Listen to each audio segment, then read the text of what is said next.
বাংলাদেশের রাজনীতি হুসেইন শহীদ সোহরাওয়ার্দী থেকে শেখ হাসিনা পর্যন্ত দীর্ঘ পথ পাড়ি দিয়েছে, যা উত্থান-পতন, সামরিক শাসন ও গণতান্ত্রিক সংগ্রামের এক জটিল ইতিহাস। সোহরাওয়ার্দী, দূরদর্শী এই নেতা গণতন্ত্র ও পূর্ব পাকিস্তানের স্বার্থের পক্ষে লড়েছেন, তবে পাকিস্তানের অস্থিরতায় তিনি স্থায়ী হতে পারেননি।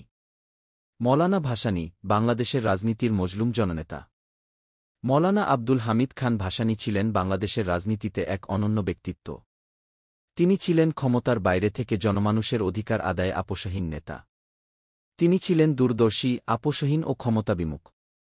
তিনি সাম্রাজ্যবাদ বিরোধী ও বামপন্থী চিন্তাধারার সমর্থক ছিলেন।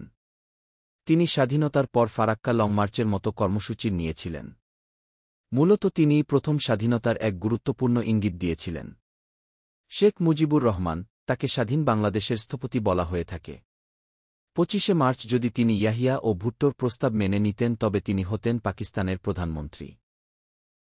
ওই দিন তাকে গ্রেফতার করে পুরো পরিবারসহ ঢাকা থেকে পাকিস্তান নিয়ে যাওয়া হয় এবং তাদের সরকারি ভাতাও প্রদান করা হয়। যাই হোক, মুক্তিযুদ্ধ ও ছায়েদফা তার অবিস্মরণীয় অর্জন। ৭২ দেশে প্রত্যাবর্তনের পরে যুদ্ধবিধ্বস্ত দেশকে পুনরুদ্ধারে ভূমিকা রাখলেও একদলীয় শাসন কি বাকশাল কুপ্রবর্তন তার শাসনামলকে বিতর্কিত করে। আগস্টের এক সামরিক অভ্যুত্থানের ফলে তার পরিবারের সবাইকে হত্যাকাণ্ডের পর সামরিক শাসনের সূচনা হয়।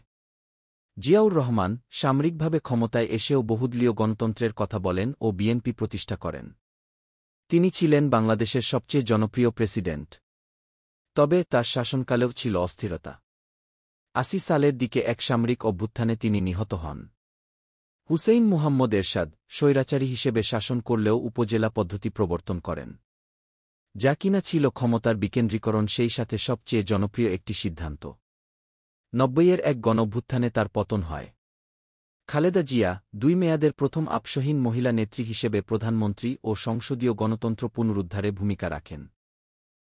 তার সময়কালে অর্থনীতিতে কিছু ইতিবাচক পরিবর্তন এলেও দুর্নীতি ও রাজনৈতিক সংঘাত ছিল প্রকট। শেখ হাসিনা, বাংলাদেশের দীর্ঘ ১৬ বছর এই প্রধানমন্ত্রী অর্থনৈতিক অগ্রগতি ও অবকাঠামো উন্নয়নে, যেমন পদ্মা সেতু, মেট্রো রেল, বড় অবদান রেখেছেন। তবে তার সময়ে গণতন্ত্রের ঘাটতি, মতপ্রকাশের স্বাধীনতা সংকোচন, গুম, খুন, বর্বরোচিত পিলখানা হত্যাকাণ্ডের ও একক নির্বাচন ব্যবস্থা নিয়ে বিতর্ক সমালোচিত। তার আমলে মন্ত্রী ও নেতারা হাজার হাজার কোটি টাকা লোপাট করে বিদেশে পাচার করে দেন। অতঃপর জুলাই এর গণ আন্দোলনের মুখে ক্ষমতা ছেড়ে ভারত পালিয়ে যান। সার্বিক বিচার, এই পুরো সময়ে বাংলাদেশ অর্থনৈতিকভাবে এগোলেও নৈতিকতা, শক্তিশালী গণতান্ত্রিক প্রতিষ্ঠান এবং রাজনৈতিক সহনশীলতার সংস্কৃতি প্রতিষ্ঠা এখনও বড় চ্যালেঞ্জ। ক্ষমতার অপব্যবহার, দুর্নীতি ও ভিন্নমতের প্রতি অসহিষ্ণুতা দেশের রাজনীতিতে এখনও বিদ্যমান। এই সংক্ষিপ্ত আলোচনা কি আপনার প্রত্যাশা পূরণ করেছে?